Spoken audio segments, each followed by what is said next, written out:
Assalamualaikum warahmatullahi wabarakatuh.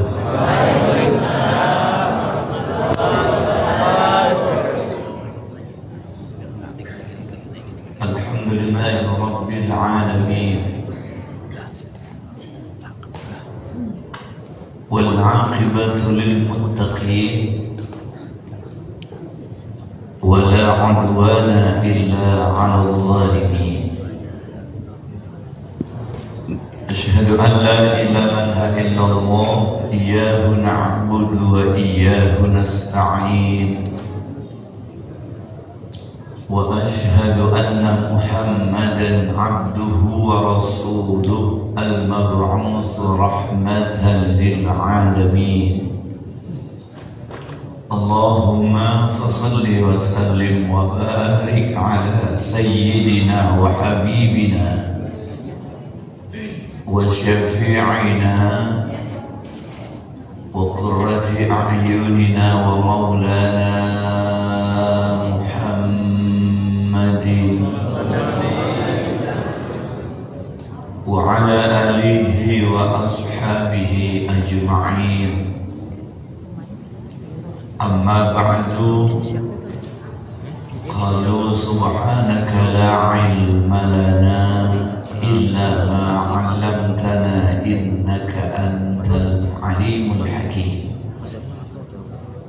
ربي أوزعني أن أشكر نعمتك التي أنعمت علي وعلى والدي وأن أعمل صالحا ترضاه وأدخلني برحمتك في عبادك الصالحين فتعالى الله الملك الحق ولا تعجل بالقرآن من قبل أن يقضى إليك وحيه وقل ربي زدني علما. Enggak ada yang amin ya.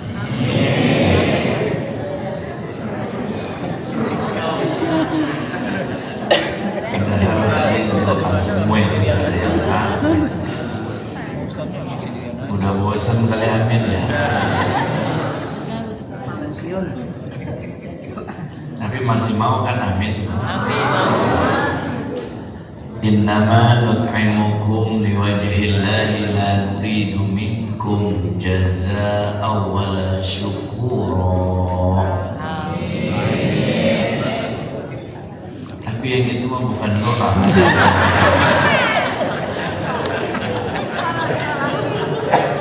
Yang itu tadi bukan doa.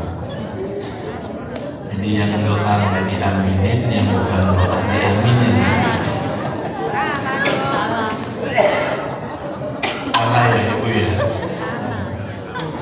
Kan memang tempatnya salah dan lupa manusia. Dan majelis ta'lim itu memang namanya ta'lim, tempat dibentak-bentak orang alim. Majelis ta'lim itu tempat dibentak-bentak orang alim. Gak apa-apa kalau dibentak orang alim ya. Ya. Kalau dibentak orang alim itu sebagai simbol rasa cinta dan sebagai simbol rasa marah. Cinta kebenaran, marah dengan kebodohan. Begitu maksudnya ya. Cinta dengan kebenaran ya. Dan marah, benci dengan kebodohan. Kalau kita misalnya di masjid ada imam sholat, bacaannya, tajwidnya entah melintir kemana tahu, kita dengar padahal nggak ikut sholat, mangkel nggak? Kesel nggak? Iya, tapinya nggak mau datang ke masjid, iya. Ya, tapinya dia nggak mau ke masjid, tapi kalau dengar ada di masjid imamnya bacaannya salah, salahnya bukan keliru, Kalau keliru itu kan 1 atau 2. Tapi kalau setiap sholat bacaannya salah semua, sholat keliru itu bukan salah namanya. Nah kita yang di luar yang kagak sholat suka kesel nggak? Kesel. Tapi situ ke masjid nggak? Maksudnya kan dia ke masjid nanti diperbaiki, dibenerin. Ya betul ya. Iya, kita makan kadang kayak gitu doang. Kalau melihat orang dengar orang baca Quran salah, gendut, kesel, tapi dia nggak mau baca Quran.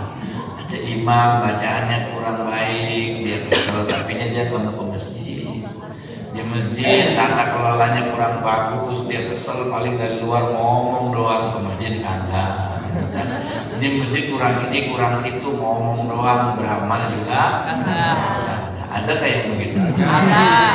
Mana orangnya?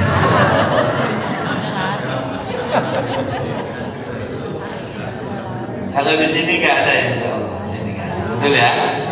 Di sini nggak ada. Itu cuma di daerah saya. Daerah saya, cuman aslinya sini aku udah pindah ke sini.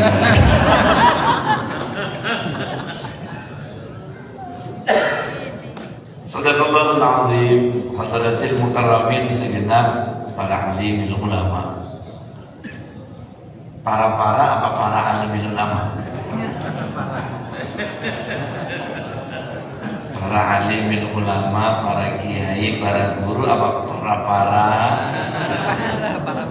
kalau para itu kan ini ada ininya, ini tarik para namanya. Jadi saya pakainya para apa para? Hah? Para apa para? Para aja ya. Iya, soalnya nanti beda makna. Kalau para itu sekalian, Bapak Ibu itu namanya para. Jadi kalau para di sini ada bambu, sini ada bambu, tarik para. Para bapak, para alimul ulama, tokoh masyarakat, tokoh agama yang alhamdulillah hadir pada kesempatan pagi menjelang siang hari ini dalam rangka memperingati Isra dan Mi'rajnya Rasulullah Muhammad sallallahu alaihi wasallam, DKM Masjid Ar-Raya beserta jajaran pengurus panitia peringatan Isra, terutama para remaja yang alhamdulillah dengan jerih payah sekaligus usaha yang begitu luar biasa para remaja kita, mudah-mudahan ini menjadi sinyal baik buat perkembangan Islam selanjutnya, khususnya di lingkungan wilayah Royal atau wilayah Masjid Jami Ar-Royal. Sebab ini dijaminkan oleh Rasul dalam satu sabdanya, sab'atun yudhilluhumullahu fi dhillihi yawma la dhilla illa dhilluh. Ada 7 golongan yang mana 7 golongan ini akan mendapatkan perlindungan Allah di hari di mana tidak ada perlindungan kecuali perlindungan Allah ini. Siapa itu? Di antaranya adalah syabun nasya'a fi ibadatillah ta'ala. Wong anom, anak muda yang ibadahnya ya, anak muda yang ibadahnya, kalau bahasa kampung kita masih muda tapi ibadahnya resep. Ya. Masih muda tapi ibadahnya semangat. Kemudian wa mu'allakun, kelompok selanjutnya mu'allakun bil masajid. Orang-orang yang hatinya nyantol ke masjid. Bu, jadi kalau suami ibu sering di masjid, alhamdulillah. Gitu. Seneng nggak? Nah. Iya. Soalnya kalau di rumah dimintain duit mulu sama istrinya. Hanya mendingan di masjid. Jadi itikafnya lama gitu loh, dari Joko, asar, maghrib, isya baru pulang. Ibu istrinya udah tidur dia baru pulang. Rajin banget tuh itikafnya Pak. Kalau di rumah pusing dimintain uang belanja terus. Makanya mendingan di masjid ya. Mu'allaqun bil masajid, hatinya selalu nyantol terpaut dengan masjid. Dan anak muda kita, makanya anak-anak muda ini menjadi nilai positif. Bahkan Nabi bilang mereka itu tidak akan mendapatkan naungan di hari di mana tidak ada naungan kecuali naungan Allah. Anak-anak muda itu, makanya hebat anak muda sudah senang ke masjid, hebat. Kalau yang tua mah ke masjid, senang ke masjid biasa. Kami kamu termasuk udah tua, kemana lagi dia? Betul. Iya udah tua mau kemana lagi? Udah tua mah naik motor terus narkonya dibobok, pantas nggak? Nggak pantas. Tua lagunya segala motor narkonya dibobok, nggak pantas. Tua begini lagi nongkrong di warung kopi atau di kafe, pantas nggak? Nggak ada pantas-pantasnya Pak. Udah tua begini lagi boncengin maaf jablay, pantas nggak? Betul kan? Coba tanya, pantasnya di mana? Di masjid. Makanya kalau udah tua begini masih jawab masjid, itu yang kagak pantas. Tua nggak mau ke masjid.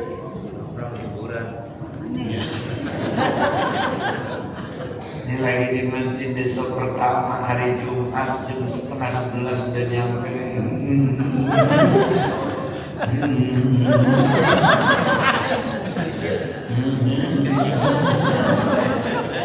Buka Quran.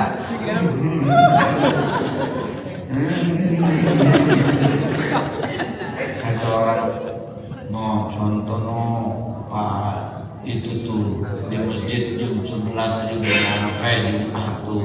Apa kata orang bilang? Pantes dia udah tua.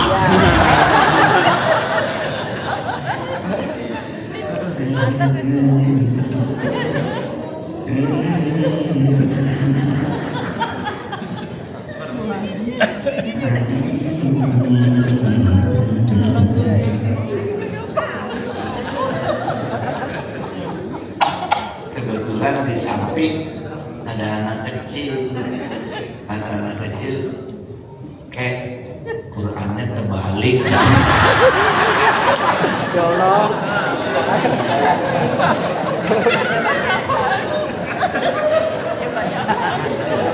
Tapi si kakek nggak mau kalah, kata dia. Kakek mah hebat, terbalik aja bisa baca.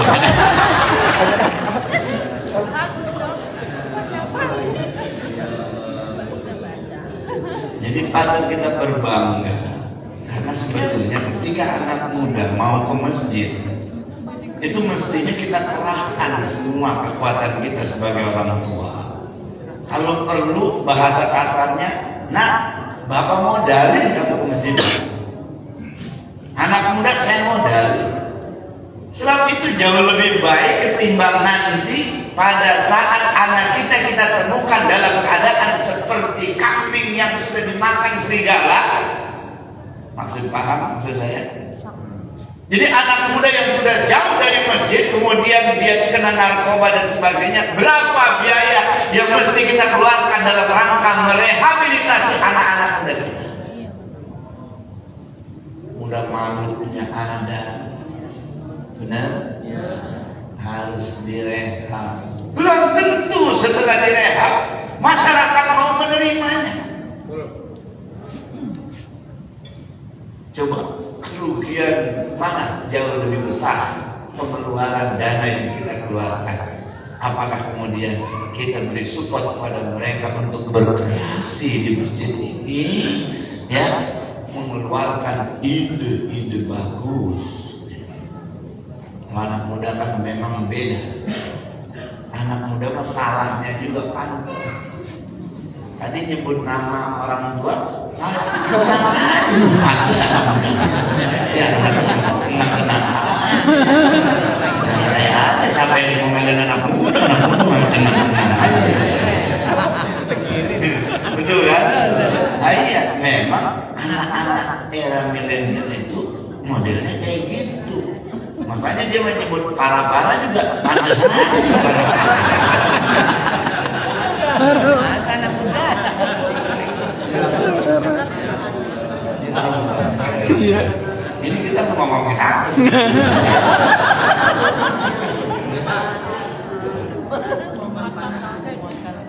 Kepala lingkungan, Pak RT, Pak RW, kemudian nanti salah sebab saya ini udah berada di persimpangan antara anak muda dan orang yang sudah tua. Salah kalau ngejemutin kok nggak disebut, RW nggak disebut.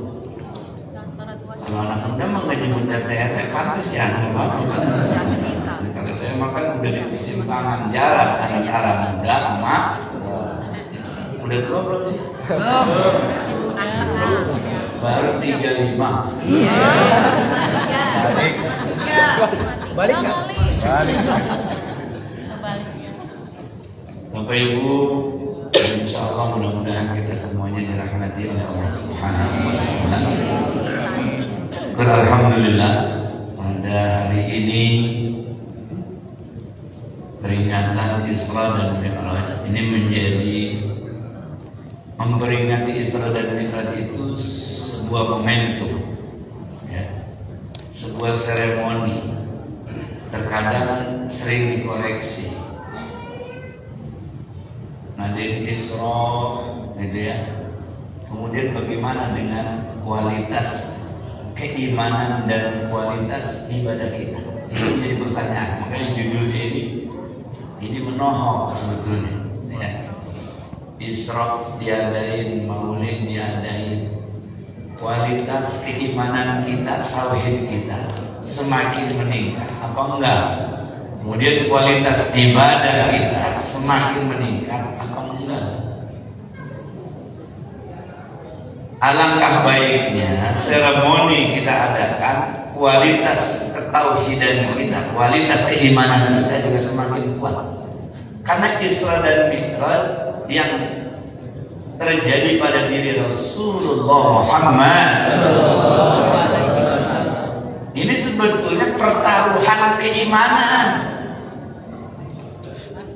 Dikala orang sedang imannya kepada Allah lewat Rasulnya Muhammad Sallallahu Alaihi Wasallam, mesti diuji keimanannya, sebab tidak akan orang beriman itu kecuali dalam hidupnya selalu mendapatkan ujian. Jangan merasa enak menjadi orang mukmin, pasti akan diberikan ujian. Apa ujiannya? Rasul Muhammad diperjalankan oleh Allah minal masjidil haram ilal masjidil aqsa, dan itu waktunya lailan. Ada yang menafsirkannya min ba'dil lail. Min ba'dil lail itu kalau setengah malam, berarti kan setengah malam itu malam kalau satu dibagi dua, setengah.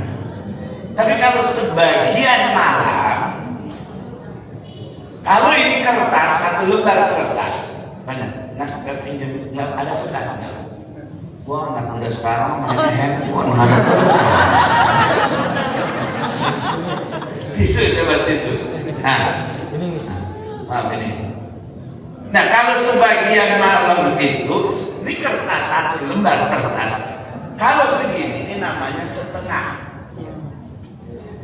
Tapi kalau sebagian, segini juga sebagian. Lailan, sebagian malam, enggak semua, enggak seutuhnya satu malam itu, tapi sebagian malam. Dan itu enggak bisa masuk akal, belum bisa diterima oleh akal. Perjalanan dari Masjidil Haram sampai ke Masjidil Aqsa, naik ke Sidratil Muntaha, tahapannya di situ luar biasa. Ada yang namanya Rafatil Ahbar, ada yang namanya Ardul Mustawa, kemudian di sana baru ada yang namanya Arasnya Allah. Tahapannya masih begitu banyak. Kok waktunya cepat sekali? Nggak percaya saya. Terbelah umat ketika itu. Ada yang beriman. Jadi dari awalnya semua beriman, ada yang beriman, ada yang imannya goyah, ada yang mental. Ini betul-betul ujian keimanan. Bagaimana dengan Sayyidina Abu Bakar As-Siddiq? Namanya juga digelari As-Siddiq. Beliau yang pertama kali menyatakan saya beriman, saya percaya. Tahu kita ini termasuk orang yang percaya apa enggak? Kalau saya sih sederhananya begini. Bapak Ibu percaya enggak ada semut sampai ke Arab waktunya cuma 8 jam, 8,5 jam. Percaya nggak? Percaya. Belum percaya.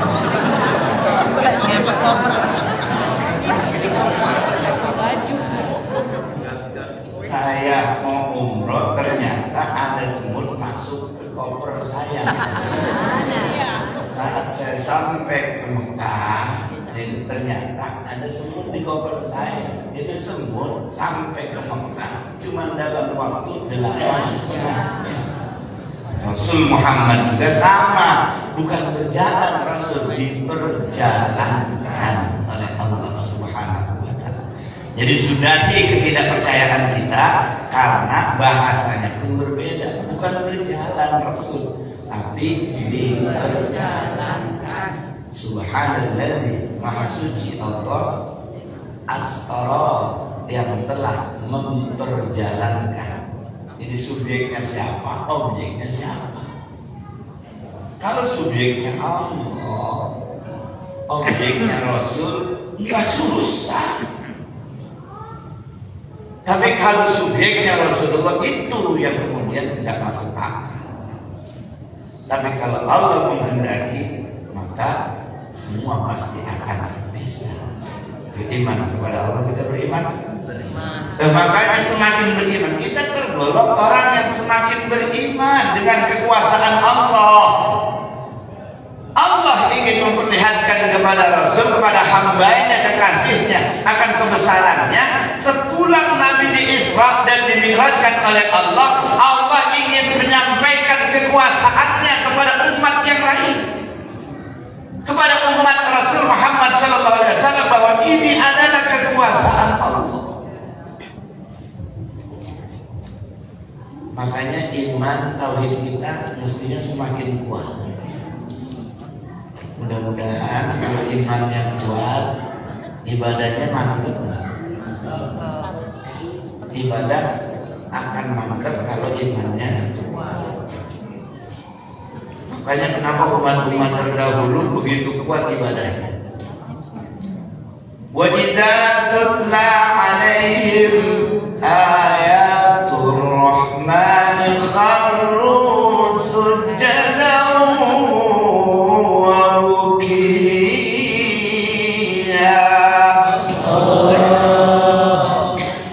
Teman-teman dulu mah kalau disampaikan ayat-ayat Allah kharru sujadan, langsung sujud.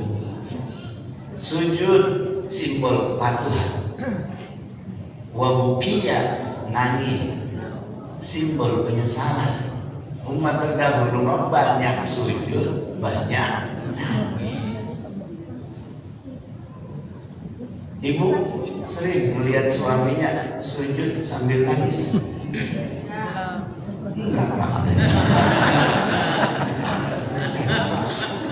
Pernahkah melihat suami ibu sujud sambil nangis? Enggak. Tapi di saya ada. Suaminya sujud sambil nangis. Kata istrinya, ingat ke saya Pak. Kata suaminya, gigi gua menurun. Lagi sakit gigi lagi. Kirain itu orang dulu. Wajida tutla, ini dalam surat Maryam. Ya, tengok nanti ayat 58. Wajida tutla alaihim ayatul rahmani kharru sujjadan wa bukiya. Allah. Ibaratnya begitu tuh orang-orang dulu. Makanya kalau kita ngumpul dengan orang-orang tua kita aja dulu dah. Coba hari Jumat saja, beliau-beliau yang pada biasanya tiap harinya itu bercocok tanam di sawah, dari Jumat mereka libur. Benar kan? Dulu orang tua kita dulu nggak pergi kemana-mana nih, sebab nanti pengen itikaf di masjid. Dan itikafnya tempatnya di situ-situ aja beliau itu, orang-orang tua kita dulu. Nggak ada yang sekitar begitu kan? Yang biasa di pojok sini terus begitu di pojok. Yang biasa di tiap. Orang saya dulu masih kecil dipindahin. Saya kebetulan duduk pas di situ kata itu orang. Saya masih ingat. Tangan pindah. Emang apa? Tempat gue ini mah. Jadi perkara tempatnya saja mereka itu istiqomah. Karena mengikuti dengan wal malaikatu yusalluna ala ahadikum ma dama fi majlisihi shalah. Dan para malaikat bersolawat. Solawatnya malaikat buat umat nih, buat hambanya Allah nih, buat kita-kita. Wal malaikatu yusalluna, bersolawatnya malaikat itu mintakan ampunan kepada Allah. Jadi kalau kita biasa di situ, logika sederhananya biar malaikat udah datang, kita lagi di situ. Ada hafal, memang malaikat bukan nggak hafal gitu. Ya langsung kan malaikat memang udah pada hafal. Sama kita tuh mau umat Nabi Muhammad udah hafal semua. Sholatnya aja itu udah hafal. Yang biasa perlu sholat di masjid udah tahu ada namanya, udah jangan nggak ada tambahan lagi sih. Malaikat bersalah di depan masjid situ, di depan pintu. Udah tinggal nyandang biasa. Apa namanya jamaknya itu pada tambahan lagi apa? Kemudian sholatnya tidak sama bacaannya, sudah nggak ada cerita yang lain. Itu di antara surat-surat yang terdaftar contohnya Al-Ikhlas.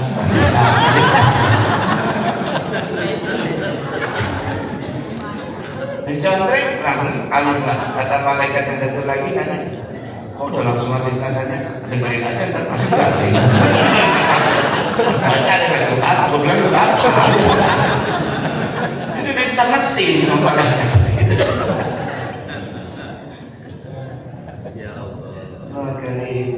Namun berbeda dengan umat pengganti. Ayat selanjutnya nih, fakhalafa min ba'dihim khalfun Allahu salat.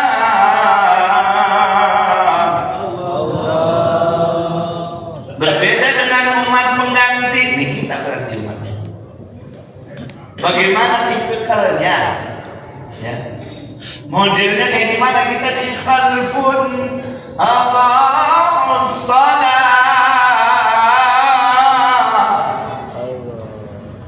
Sudah berani ninggalin salat. Kita kan itu ya, berani ninggalin wattaba'u syahawat,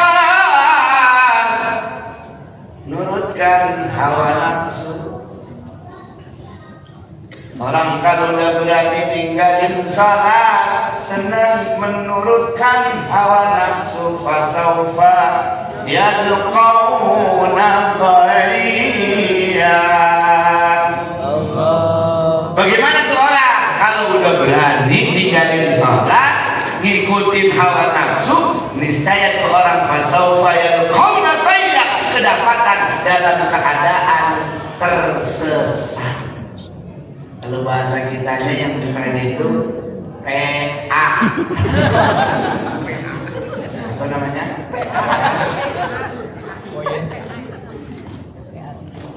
Jadi jangan marah kalau dibilang PA. Salatnya dia tinggalin, hanya pas Allahu Akbar, Allahu Akbar. Bukan malah keharoyan ke masjid yang lain, ke musola, malah ngidupin motor, mana tahu begini. Nah itu ciri-ciri PA. Ini nyiriin orang PA. Allahu Akbar,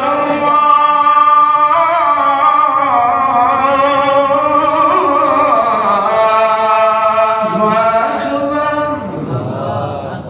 Panggilan semerbit itu diabaikan.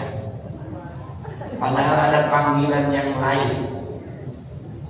Dia nggak mau ngabain panggilan yang lain.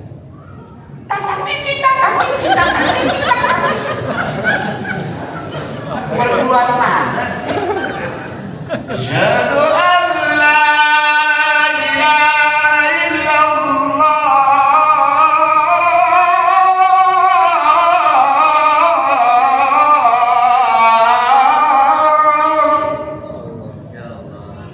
Berdua mana amin?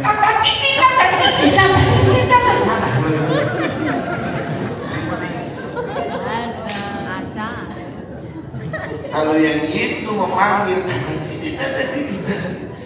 sholat aja ditahan.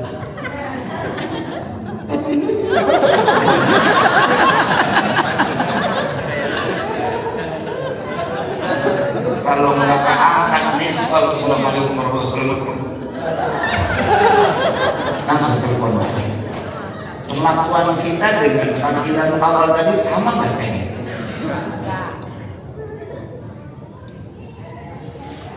Innal munafiqina yukhadi'una Allah wa huwa khadi'uhum wa idza qamu ila as-salati qamu kusala yura'una an-nas.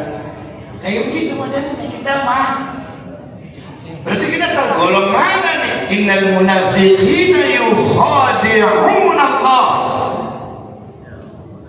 Tipu Allah. Makanya orang-orang munafik yang ketika panggilan untuk melaksanakan sholat mereka bermalas-malasan, itu cirinya udah ciri, nggak usah pakai cerita ditanya lagi. Dialah munafik hakiki.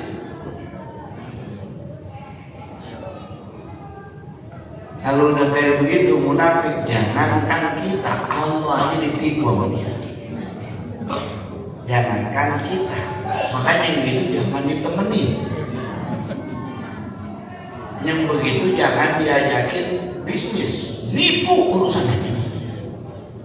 Benar, omongannya jangan didengar. Emang kenapa? Jangankan kita nih, Allah aja. Innal munafiqina yukhadi'una Allah wa huwa khadi'uhum. Lihat coba di An-Nisa ayat 142. Wa idza qamu ila shalah, kalau urusan bagaimana mengerjakan salat, qamu kusala, awang-awangan. Ngerti enggak awang-awangan? Ibu komplek memang ngerti kali ya? Padahal orang komplek juga dulunya kan dari kampung juga ya.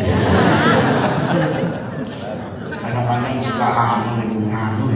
Padahal di kampung juga sama, nganggur gitu kan ya. Ngoyos di kampung aja.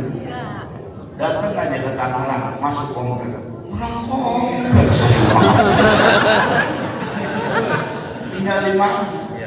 Keroyak. Oh di kampung. Komplek saya. Padahal tinggal di komplek, hidupnya serba komplek. Kalau udah serba komplek ya ada konflik. Benar ya?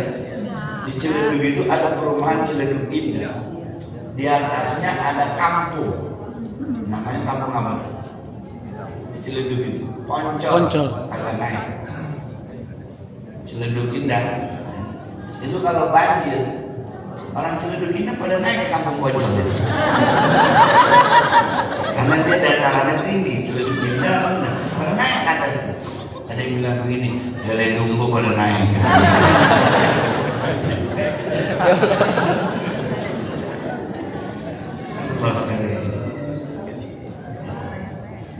Harus sholat, enggak. Dalam kitab Muraikul Ubudiyah, Muraikul Ubudiyah. Di situ cara dari Bidayatul Hidayah dijelaskan orang yang tidur. Orang yang tidur itu diikat oleh setan dengan 3 ikatan. Orang yang tidur kepalanya itu diikat dengan 3. Kalau lagi tidur itu diikat dengan 3 ikatan. Makanya ketika salatu wassalamu alaik ya imamal mujahidin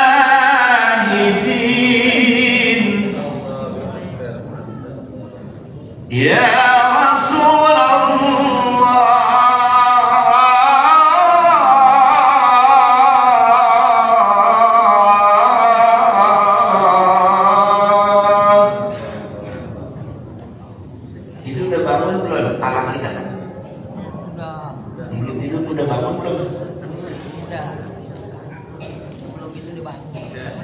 udah bangun belum kita tutup posisi kita lagi di mana tuh?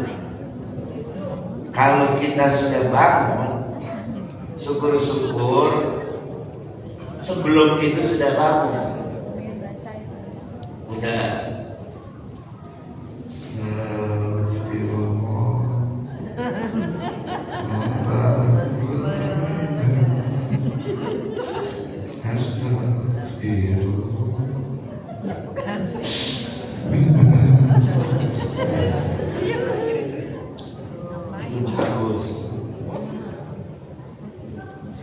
tapi seandainya kita tidur, kemudian waktu udah salatu wassalamu alaik, kita masih belum bangun, bahaya ini. Karena ada ikatan, diikat oleh setan. Diikat oleh setan. Pertama cara membukanya,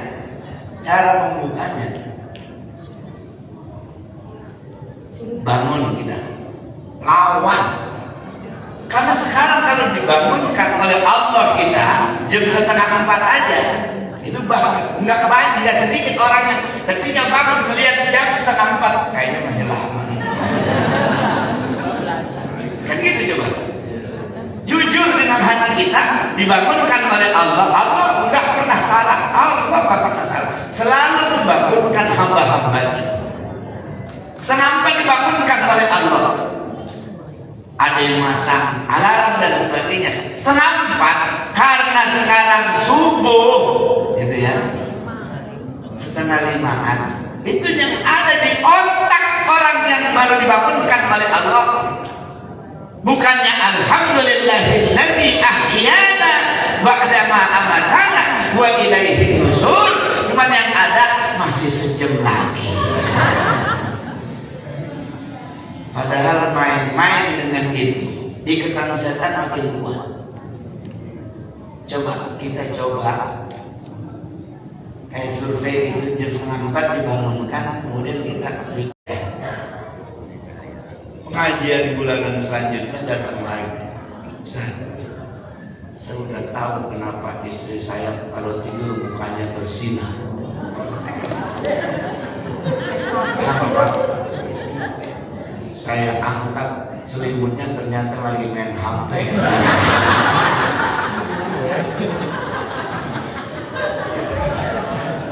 Kirain bercahaya.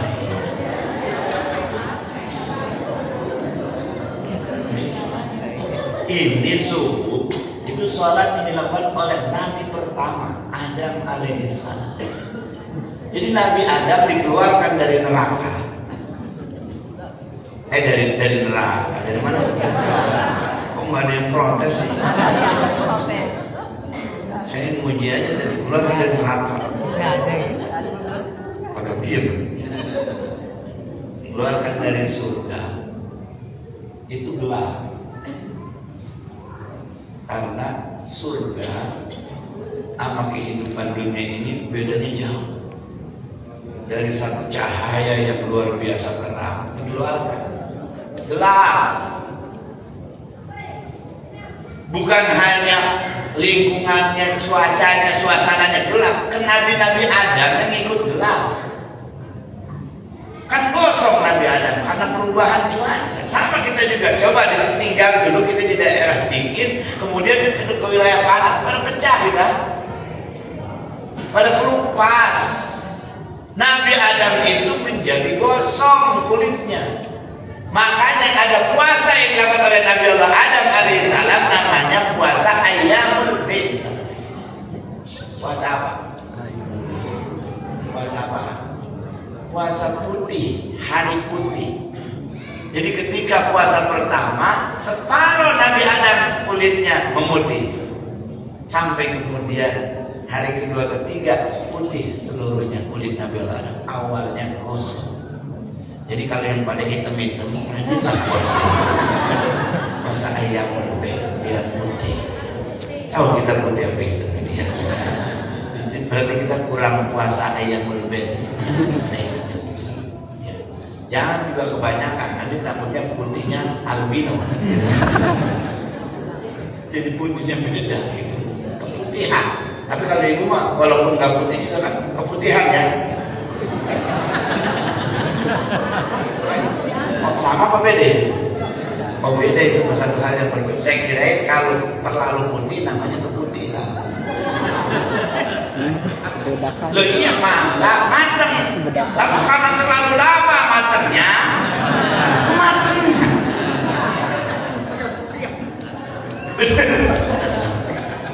Orang mukanya ada yang merah, tapi ada juga yang kemerahan. Begitu kan? Nah kalau ibu putih, kalau putih banget berarti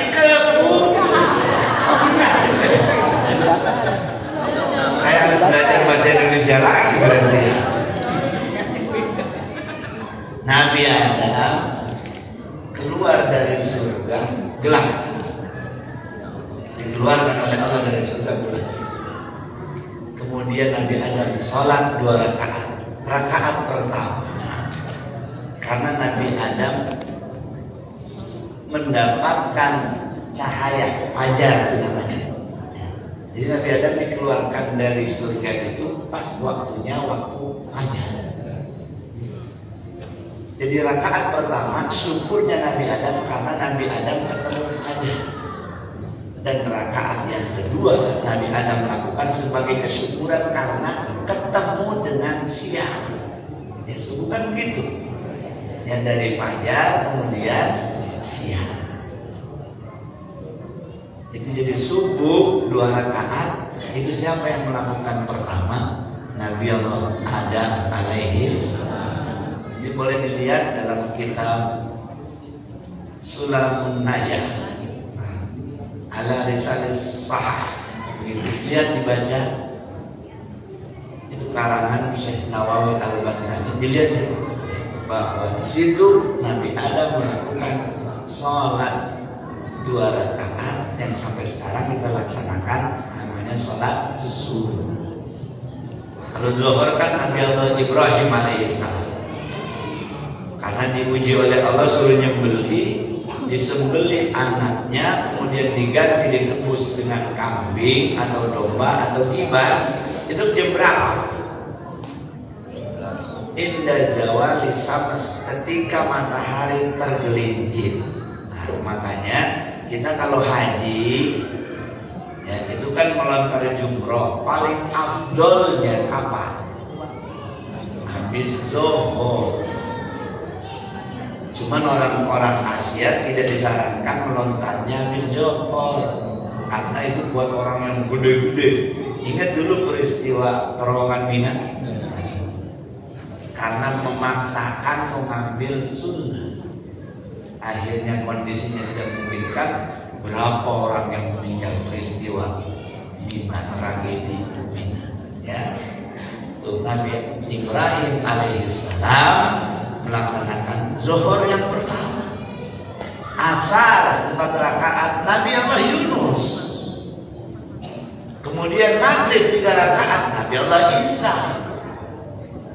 Kalau Isa 4 rakaat dilaksanakan oleh Nabi Allah Musa alaihissalam. Jadi kita ngomong-ngomong jadi tahu nih 3 rakaat, 2 rakaat, 4 rakaat. Itu kalau saya bahas setiap rakaat sebagai ungkapan syukurnya begini-begini, udah jam 11:30. Nanti makan siangnya kapan? Ada makan siang kan ya Pak? Ada. Berarti kan jangan sampai 11:30 lewat kita kan ya. Iya, nanti makan siangnya akan terganggu.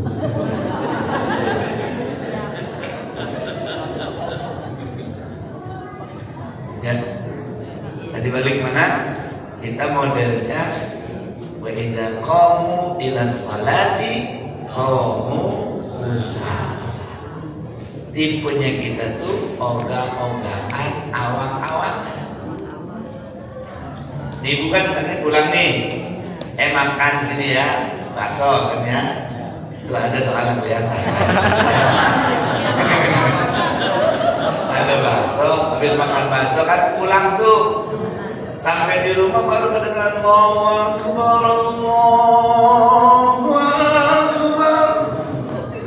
Kira-kira ibu nyampe rumah langsung wudu, ambil mukena sholat zuhur, apa rebahan dulu?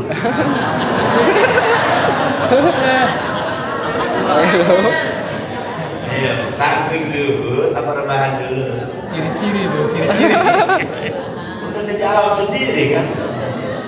Iya. Wa idza qamu ila sholati qamu kusala yura'una an-nas. Udah itu lagi penyakitnya, dia sholatnya pengen dilihat orang.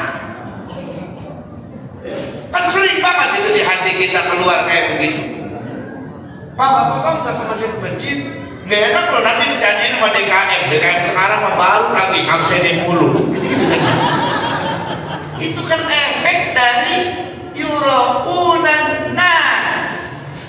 Ibadahnya pengen dilihat orang. Wala yadhkuruna Allah illa qalila. Dan dia ketika salatnya kagak ada cerita. Kan kalau orang kita dengan kekasih kita ngobrol, kekasih kita sama orang yang kita senangin, bestie kita dan teman kita ngobrol, udah ya, mohon maaf, mau kemana sih lu? Ntar dulu, gue masih kangen sama lu. Mau kemana? Udah di sini gue ini, gue kebetulan habis bikin ini. Ya di sini gue punya sambusan di sini.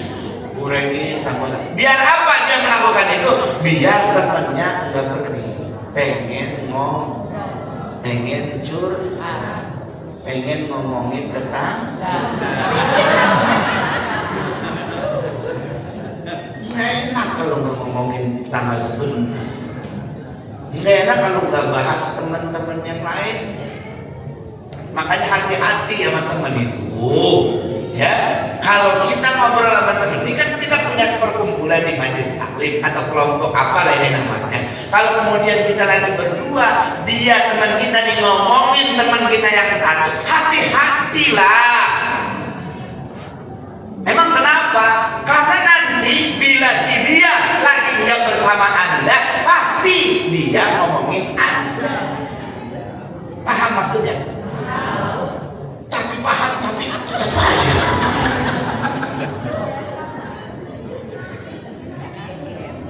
Coba pasti kalau dia jelek-jelekin teman Anda sama Anda, ingat satu saat Anda lah targetnya. Padahal waktu ngobrolnya, tapi lo jangan bilang sama siapa. Kan gitu ya.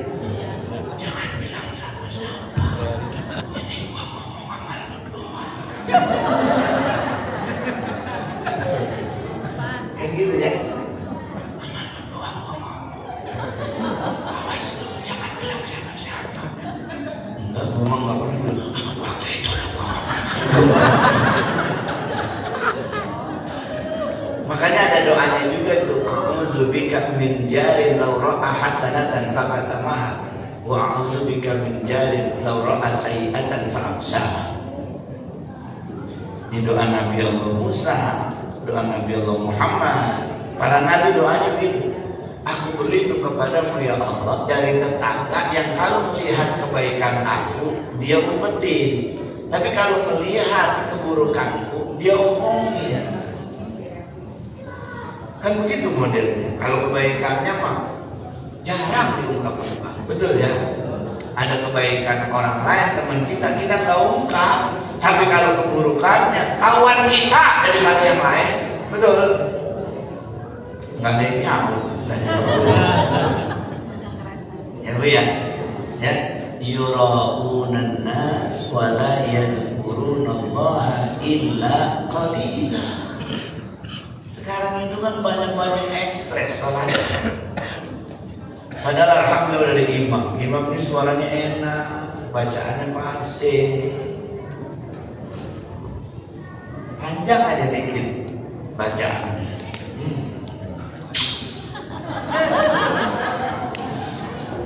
Apalagi sholat tarawih besok.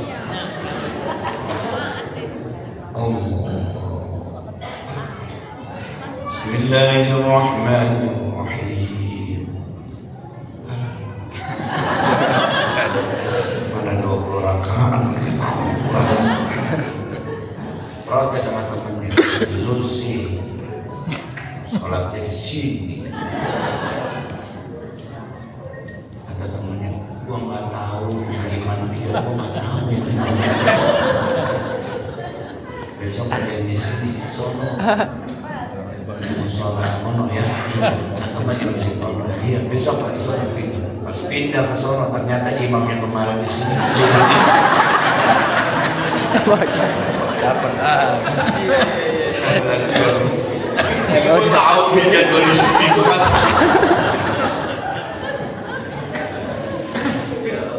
Coba.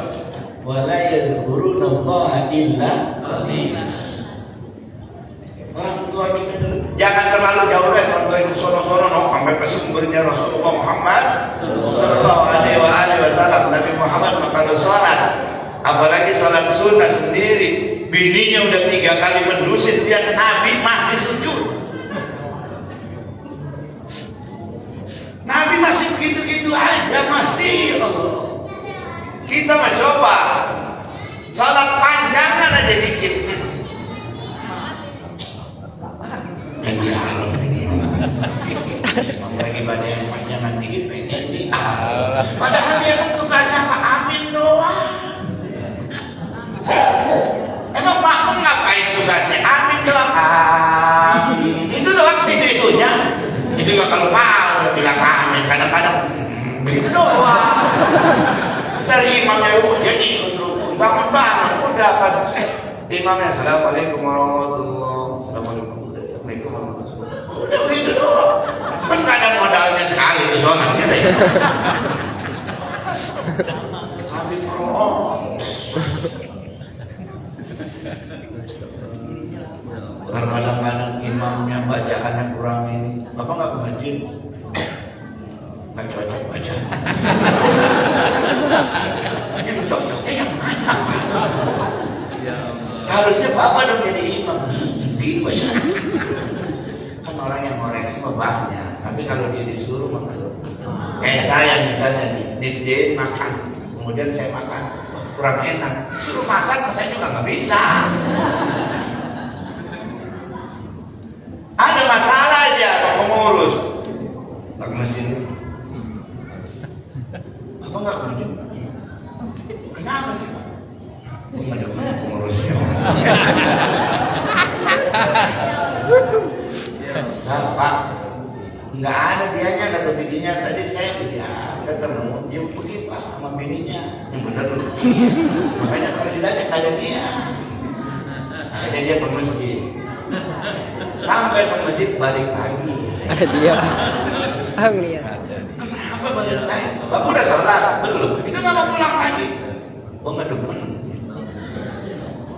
Emang dianya ada. Bapak melihat dia, enggak. Itu bapak pulang lagi kenapa? Gua melihat ada sendalnya. Cuma bayangin, kita itu kalau benci sama orang nggak cukup orangnya dong, kesendal-sendalnya.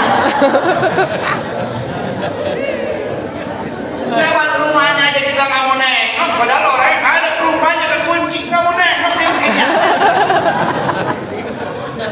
Coba bayangin benci sama orang ke rumah-rumah itu apa sendalnya, nggak tahu itu sendalnya dipakai anaknya. Bayangin. Marah kita bayar. Ya Allah. Wala yadhkuruna Allah illa qalila. Nggak lama kita baca. Makanya sekarang melihat ada yang salat, Assalamualaikum warahmatullahi wabarakatuh, pergi aja. Astagfirullahaladzim. Emang kita tempatnya di mana lagi? Di tempat lain kita bisa melakukan itu nggak? Di mobil kita bisa melakukan itu nggak? Astagfirullahaladzim, alladzi la ilaha illa huwal hayyul qayyum wa atubu ilaih. Kita bisa nggak melakukan itu? Di tempat kondangan kita bisa nggak begitu? Astagfirullahaladzim. Kita cuma habis sholat doang misalnya. Ini habis sholat baru aja habis orang langkah-langkahin. Padahal Nabi aja dulu pernah negur sahabat yang langkahin pundak-pundak sahabat yang lain. Karena gara-gara pengen di depan, akhirnya langkahin pundak orang, itu gak jauh lebih utama. Ini pundak-pundak orang dilangkahin. Yang keren lagi, saya ada satu masjid salat tarawih, ada yang 8, ada yang 20. Itu yang 20 suruh ngalah.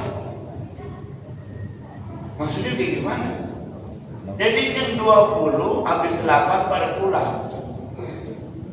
Karena yang 8 mau ini. Jadi kalau harus yang 8 aja keluar dulu, yang 20 lanjutin sholatnya.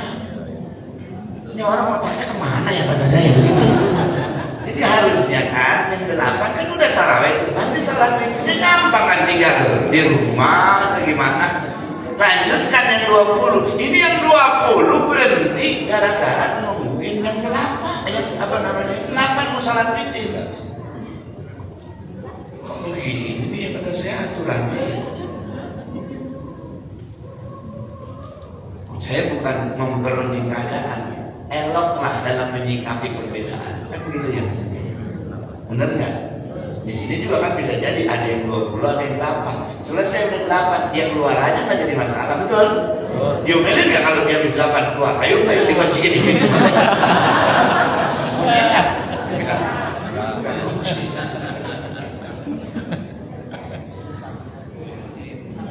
Perbedaan itu eloklah kita menyikapinya. Silakan aja, kita nggak maksain. Jangan kan ada yang mau sholat 8 rakaat tarawih, yang kagak sholat gua kita kagak gebukin.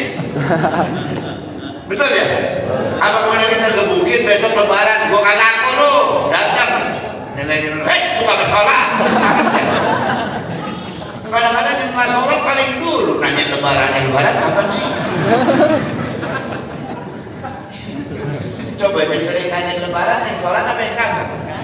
Kagak sholat, kalau buat nanyain lebaran apa sih? Bingung banget kayak wah pas takbiran ada paling sedih dia takbirnya. Bayang Idul Fitri,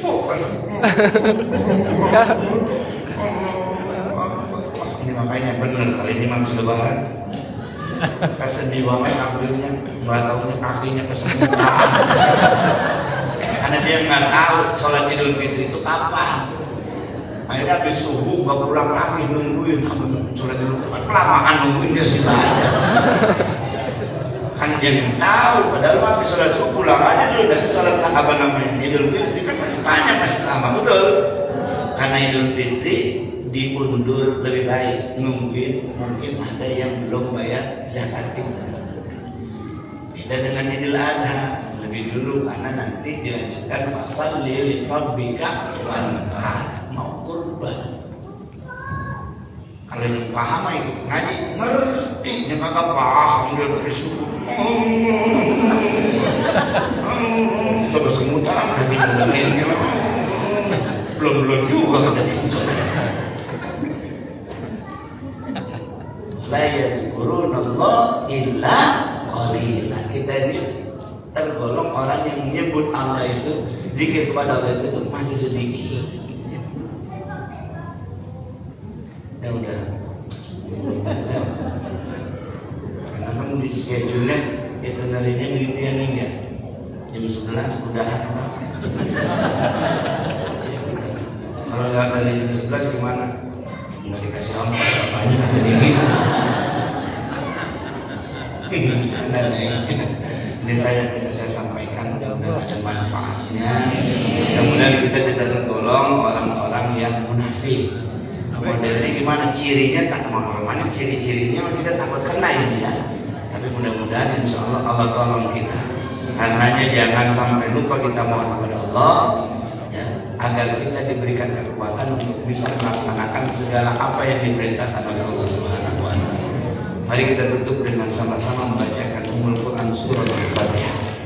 La hadhihi niyyah al-Fatihah. Bismillahirrahmanirrahim. Iyyaka na'budu wa iyyaka nasta'in. Shiratal ladzina an'amta 'alaihim. Wa'fu 'anna ya Karim waghfir lana ya Ghafur. Allahumma bihaqqil Fatihah wa bi karamatil Fatihah. Ya Farijal Ham ya Kasifal Gham ya Mali Abdi ya Ghafir wa ya Rahman ya Dafi'al Bala ya Allah ya Dafi'al Bala ya Rahman ya Dafi'al Bala ya Rahim. Allahumma lakal hamdu wa ilaikal mustaka wa antal musta'an wa la hawla wa la quwwata illa billahil aliyyil azim. Rabbana ighfir lana dhunubana wa liwalidina warhamhum kama rabbawna shaghira. Rabbana atina min ladunka rahmah wa hayyi lana min amrina rashada. Allahumma barik lana fi Rajab wa Sya'ban wa ballighna Ramadan waghfir lana dhunubana wa hassil maqasidana bi rahmatika ya arhamar rahimin. Rabbana atina fid dunya hasanah fil akhirati hasanah wa qina adzabannar. Walhamdulillahi rabbil alamin. Assalamualaikum warahmatullahi wabarakatuh.